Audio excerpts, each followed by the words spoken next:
Let's play a game. You guess who used to work at the Gap?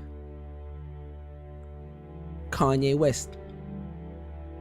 Guess who used to sell hot dogs at the mall? Eva Mendes. I heard President Andrew Johnson was a tailor, George Washington was a surveyor, Herbert Hoover was an engineer, Theodore Roosevelt was a rancher, and President Jimmy Carter was a peanut farmer. Hugh Jackman, who plays Wolverine, was a clown. But look who's laughing now. You know what I noticed about successful people? Successful people take a course of action which coincides with their belief or passion.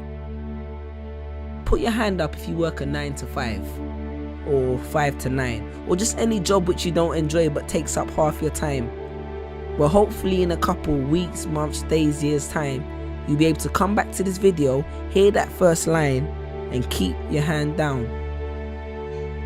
Because how many times have you visualized taking a pen from the manager's desk, or the one the cashier keeps behind the till, the one your supervisor places it strategically in their hair, or the one the security guard keeps behind his ear for extra intimidation, and writing your resignation?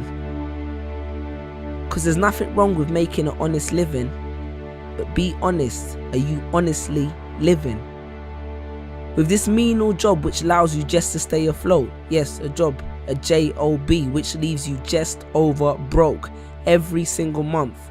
Living your life just for the weekend, living life just on the weekend, because the other 5 days belong to your manager. You see, there's a big difference between a job and a career. Because in a career, no matter how many hours you work, you do it because it's satisfactory. But in a job, you do it for a salary. Because you're stuck in the rat race. And you know, being stuck in the rat race is one of the biggest of traps, because as a matter of fact, even if you win the rat race, you're still just a rat. See, I understand the need to have a job temporarily, but pursue a career eventually. Because in my job, I used to sell at least 200 shoes a day, and none of that was ever reflected in my pay.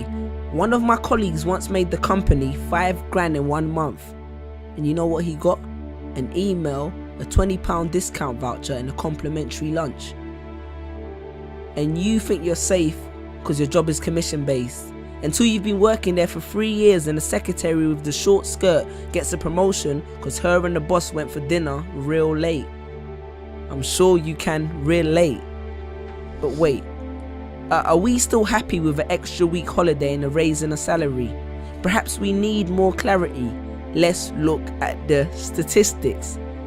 Because the Industrial Revolution was beneficial technologically, but it coerced a lot of people into factories for ridiculous salaries to benefit their families, and that shaped people's mentalities exponentially, and essentially it became the norm to work for someone else by the turn of the century. And I could have regurgitated facts and figures to support this, but I choose not to boast. Plus that would give them nothing to write about in the Huffington Post. Now in 3 years I've had 6 jobs, and that made me think that long term I could never be happy working one of these jobs. And I used to have a rich uncle called Steve, and they say that apple don't fall far from the tree, so maybe subconsciously I was trying to get one of Steve's jobs. I understand more than anyone that a job allows you to pay the bills, make ends meet, and survive. But that's exactly what it is, surviving, not living. I hope you're aware of the difference. It's like when you hear but don't listen. Because you can hear good advice, but if you don't heed it, it does no benefit to your system. The same way only knowledge with application is wisdom. I hope you're creating the distinction. Sean Corey Carter said it best. 9 to 5 is how you survive, and I'm not trying to survive. So he strived hard for his dream, and look where it took him. So bear that in mind next time you drive past that arena in Brooklyn. But then again, survival is the only trait that every human being has in common. And do not take this as a reason to quit your job, go back home and stare at a computer screen, because a government check plus idleness does not equal success. Success will not fall in your lap. In my family we have a saying. It says, if you really want to grow trees, pray for rain, but don't neglect to water your seeds. Chase your dreams. Because I wrote this on the back of a pay slip on a late shift, the grave shift of slave ship for makeshift wages. Google the term corporate sharecropping and you understand what I'm talking about. If somebody wants to do these jobs, then let them. And from the bottom of my heart, I respect them. Because I once met a garbage man who was the happiest man that I've ever met. But don't become a slave to a paycheck. Because a job is a safe net. The condom which the system uses to screw you, and none of us would be here if everyone practiced safe sex. Stand tall.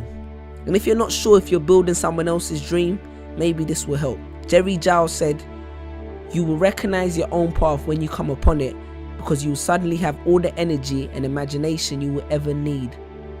And don't be afraid to innovate, because it's not about how much change you make, but rather about how much change you make. Because a business that makes nothing but money is a poor business. So you decide what your life is worth, your passion or your paycheck. Because your playing small does not serve the world. Because what is our deepest fear? It's not that we're inadequate. Our deepest fear is that we are powerful beyond measure. Confucius. Choose a job you love and you will never have to work a day in your life. Peace.